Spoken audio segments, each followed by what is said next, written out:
1948년 정부 수립 후 이승만 대통령, 윤보선 대통령까지는 경찰이 대통령 경호를 담당했습니다. 이승만 대통령 당시에는 청와대가 경무대로 불렸던 시절인데요. 이때는 경무대 경찰서가 이 대통령의 경호를 맡았습니다. 제4대 경무대 경찰서장이자 이 대통령의 마지막 경호 책임자가 바로 악명 높은 곽영주 경무관입니다. 이 사람은 일제 강점기 일본 육군의 지원병으로 입대했던 인물이었습니다. 말하자면 이제 친일 경찰인 것 같습니다. 친일 그렇죠. 예. 어, 원래는 이제 일제 때는 그 일본군 일본 군으로 소속이다가 들어갔다가 네. 해방이 되고 나서 경찰복으로 갈아입은 예. 대한민국 경찰복으로 갈아입은 그런 케이스인데요. 저 사진에서 지금 양산을 들고 있는 사람입니다. 맨 곽영주. 오른쪽에 네네. 양복 입고 네. 양산 든 사람. 그렇습니다. 저 때가 아마 30대 뭐 초반 정도 됐을 텐데요. 네. 이 곽영주란 사람이 광복 후에는 경찰이 돼서 옛 일본 총독 관저 경비 업무를 맡았습니다. 예. 근데 이 일본 총독 관저가 정부 수립 후에는 우리 대통령이 거주하는 경무대가 됐죠. 예. 그런 바람에 이 곽영주도 그대로 경무대 경찰서에서 근무를 하게 된 거죠. 그렇게 출세하는 경우도 네. 있네요. 예. 이승만 대통령의 눈에 든 곽영주는 줄곧 출세 가도를 달렸습니다. 예. 1950년 경무대 경찰서 경위였던 그는 불과 7년 만에 경무관 자리에까지 올랐던 겁니다. 그러니까 경무관은 군으로 치면은 뭐 준장. 그렇습니까? 예, 그렇습니다. 예. 근데 이때 나이가 뭐 30대 초반밖에 안 됐습니다. 곽영주는 이 대통령의 신임을 뒤에 얻고 월권을 행사하면서 온갖 무리를 일으켰는데요. 예. 가장 대표적인 게 이정재 같은 정치 깡패들을 적극 비호했던 겁니다. 예, 뭐 농담이지만 이게 우리가 잘 아는 오징어 게임에 나오는 그 배우 이정재는 그럼요. 아니죠. 그럼요. 예. 이 당시 이제 정치 깡패하면 유명한 게 뭐 이정재, 예. 그다음에 임화수, 임화수. 예. 근데 예. 이 사람들하고 이 곽영주 씨는 전부 같은 동양 동문들이고, 예. 그다음에 또 초등학교 선후배로 이렇게 얽혀 있었다고 합니다. 예. 네. 다 뭐 끼리끼리 그냥 노는 거네요. 네. 예. 이 곽영주와 절친한 사이였던 이정재는 깡패 짓을 하다가 경찰에 신고를 당해도 거의 체포된 적이 없다고 하고요. 예. 오히려 신고한 사람이 경찰에 잡혀가는 그런 일까지 벌어졌다고 예. 합니다. 또 곽영주는 군 장교 진급 심사에까지 관여했는데요. 경찰관 신분의 대통령 경호 책임자가 군 고위 장교 진급에도 큰 영향력을 행사했던 겁니다. 대통령 경호실장이 군 장교 진급에도 관여를 했다는 얘기잖아요. 네. 예. 이게 뭐 경찰 출신이 막 이런 식으로 했으니까 이게 뭐 나는 새도 떨어뜨린다 뭐 이런 그런 표현이 맞는 것 같습니다. 그렇습니다. 그래서 곽영주는 그 당시에 부부통령이라는 별명이 있었다고 합니다. 예. 대통령 밑에 부통령, 부통령 다음에 부부통령 곽영주 이렇게 됐던 거죠. 그러니까 이승만 정권의 제3 3인자라는 그런 비아냥 섞인 별명이 붙은 겁니다. 그 당시에 대통령이 이승만이고 그 부통령이 이기붕인데 그 다음 이기붕 부통령은 아니었고요. 예. 이기붕 부통령은 1960년 부정선거를 통해서 선출된 게 이기붕이고, 예. 그 이전까지는 아니었습니다. 그런가요? 네네. 예. 어쨌든 간에 서열 3이다. 그렇습니다. 예. 네. 1960년 4.19 혁명이 터지자 곽영주는 학생 시민들의 시위를 폭동으로 규정하고 경찰력을 동원해서 무력 진압을 시도했습니다. 서대문 앞 총격 사건이나 이기붕 부통령 자택 앞 발포 사건은 모두 이 곽영주의 명령에 의해서 이루어졌는데요. 또 깡패 임화수를 사주해서 고대생 피습 사건을 일으키기도 했습니다. 이승만 대통령이 하야하자 곽영주도 대통령 측근 비리의 핵심 인물로 체포돼서 재판에 넘겨졌는데요. 제2공화국 사법부에서는 권리행사 방해 혐의만 유죄로 인정돼서 징역 1년 6개월의 가벼운 형만 언도받았습니다. 예. 시위대에 대한 발포 혐의는 증거 불충분으로 무죄 판결을 받았습니다. 그런데 이듬해 5.16 군사 반란이 일어나면서 곽영주는 정치 깡패 비호와 권력 남용, 시위대에 대한 발포 책임자로 지목돼서 또다시 혁명 군사 재판에 회부됐습니다. 예. 결국 곽영주는 사형 판결을 받고 1961년 12월 교수형이 집행됐습니다. 그 사형을 받은 거네요. 예, 같은 날 임화수, 뭐 이정재 같이 처형됐습니다. 그렇습니까? 네. 뭐 거의 뭐 천국과 지옥을 왔다 갔다 이렇게 한 것 같은데, 그렇습니다. 파란만장한 인생을 산 것 같습니다.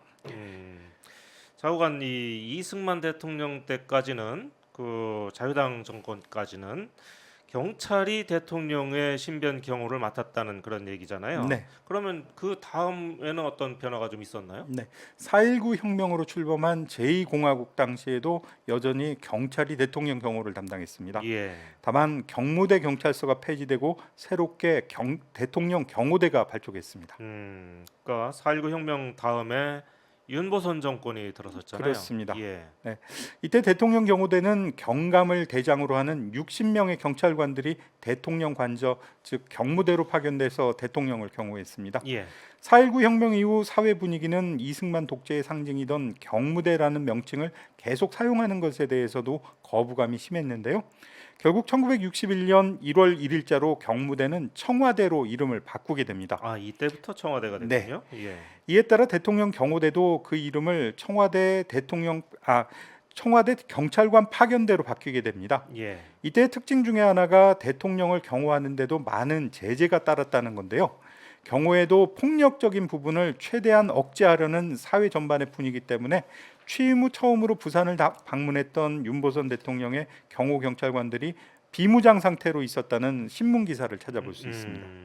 이처럼 5.16 쿠데타 이전까지는 대통령의 경호는 경찰이 전담했습니다. 그러니까 아무래도 이제 자유당 정권을 뒤엎고 새로 들어선 이제 혁명 정권이니까 그렇습니다. 이 경찰력을 좀 자제시켰던 것 같습니다. 예. 그러면은 그 우리가 아는 그 대통령 경호실은 이 군과 이제 지금까지 역대 그 관련이 굉장히 많았다라고 이렇게 알고 있는데 네. 그러면 이제 군이 그 경호에 참가하게 된 것은 언제 때부터입니까? 네. 1961년 5.16 쿠데타로 정권을 장악한 박정희 장군이 국가재건 최고회의를 만들고 스스로 의장에 취임했는데요. 이때 박종규 소령을 중심으로 한 국가재건 최고회의 의장 경호대가 창설됐습니다. 지금 화면에 나오는 사람입니다. 네네. 박정희 대통령 왼쪽에 있고요. 예, 네, 오른쪽에 있는 사람이 사람이죠? 박종규. 네. 이 의장 경호대는 1961년 6월 1일 중앙정보부가 창설된 뒤에는 중앙정보부에 흡수돼서 운영됐습니다. 예. 이후 1963년 12월 14일 대통령 경호실법이 제정되고 사흘 뒤 박정희가 제5대 대통령으로 취임하게 되는데요. 이때 대통령 경호실이 정식으로 창설됩니다. 경호실 창설 당시 구성원들은 거의 다 현역 군인들이었습니다. 예. 군인 신분으로 경호실에 파견되는 형식이었습니다. 아무래도 군인 정권이니까 그렇군요. 그렇습니다. 예. 네.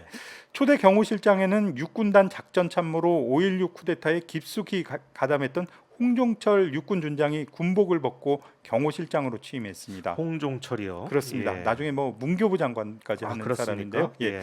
이 홍 실장이 경호실장을 한 건 한 반년 정도밖에 안 되고요. 예. 1964년 5월 경호실장 자리를 박종규에게 넘겨주게 됩니다. 그러면 이제 박종규가 다시 또 전면에 나오네요. 그렇습니다. 예. 이 박종규 씨는 5.16 쿠데타 직후 육군 사관학교 생도들의 쿠데타 지지 행진 당시 박정희 소장 바로 옆에서 사진 찍힌 인물입니다. 여기 맨 왼쪽에 권총 차고 있는 사람인데요. 예. 이 예. 왼쪽에 많은 네. 사람. 네. 예. 이 박종규 씨가 무려 10년 동안이나 박정희 대통령의 경호실장을 지냈습니다. 예. 이 시기 찍힌 박 대통령 사진을 보면 박종규 실장이 같이 나와 있는 모습을 아주 쉽게 발견할 수 아, 있습니다. 그렇습니까? 네, 예. 그리고 뭐 오른쪽에는 또 우리가 오늘 그렇습니다. 얘기하고 싶은 저 얼룩무늬 저- 군복을 입은 사람이 바로 차지철. 그렇죠. 당시 공수단의 중대장이었습니다. 대위였고요. 예. 네. 차지철은 좀 이따가 또 얘기를 할 기회가 있으니까 네. 예, 일단은 박종규에 얽힌 일화도 좀 많으니까요. 한번 네네. 더 네. 알아보죠.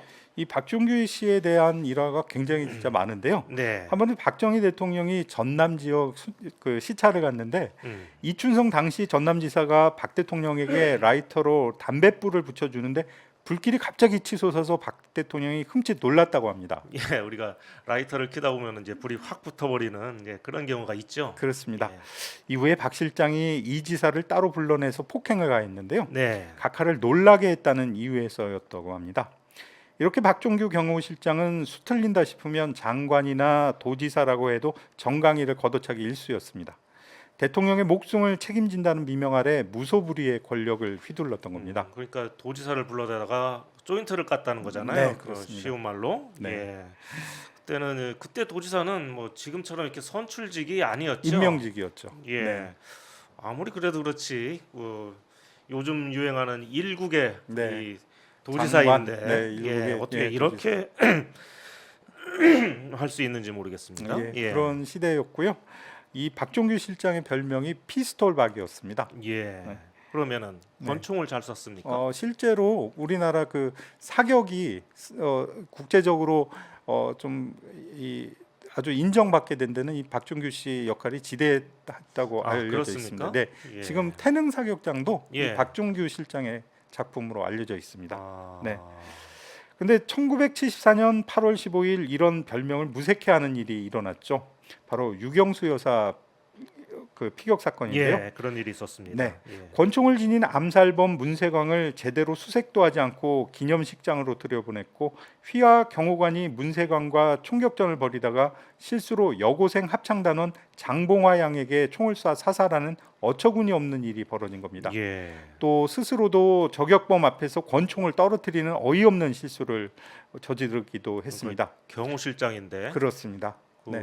그 앞으로 지금 화면 나가는 게 지금 예, 근데 저 앞에 있는 사람은 그 박종규 실장이 아니고요. 아, 그렇습니까? 예. 보통 많은 사람들이 저 사람을 박종규 실장으로 예, 알고 예, 있는데 저도 지금까지 그렇게 알고 있었는데. 저 사람은 아닙니다. 아하. 아니고 예. 그러면 어디 있습니까? 단상에 실장은? 그 뒤에 있다가 이제 그 앞으로 나오려고 했는데 권총을 떨어뜨렸다고 합니다. 아, 그래요? 네네. 네. 아하. 네. 그래서 화면에 안 나오는군요. 그렇습니다. 예. 네. 이 사건도 사건이지만 이날 경호실이 보여준 모습은 정말 엉망이었습니다. 결국 박 실장은 책임을 지고 경호실장직에서 물러나게 됩니다. 아, 이때 물러나는군요. 네. 글쎄요. 예. 저 화면 굉장히 좀 뭐 많이 이렇게 나오는 역사적 교과서에도 실리지 않나 모르겠네. 네. 예. 그런데 당시에 저는요. 그 아버지와 함께 그때가 이게 이제 1974년이잖아요. 네. 예. 집에서 네. 이 광복절 기념식 그 실황 중계를 보고 있었어요. 저도 근데 그렇습니다. 저도 예. 같은 선배님하고 같은 경험. 예, 그래서 박정희 대통령이 이제 연설을 하고 있는데 갑자기 탕 소리가 들렸던 것 같고 네, 그리고 맞습니다. TV 화면이 까매졌다가 예, 제 기억에는 그렇게 돼서 정지 상태로 됐던 게 기억이 나고요. 네.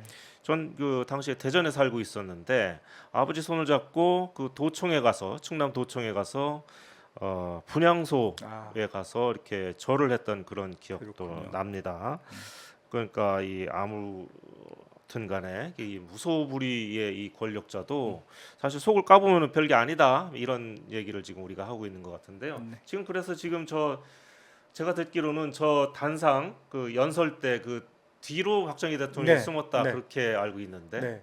그리고 이제 저기 조금 이야기가 새는 것 같은데 이날 네. 경호실이 보여준 건 총체적인 어떤 뭐 실패였습니다. 예. 실제 전날 박 대통령이 다시 해서 그 원고를 읽어 나갔죠.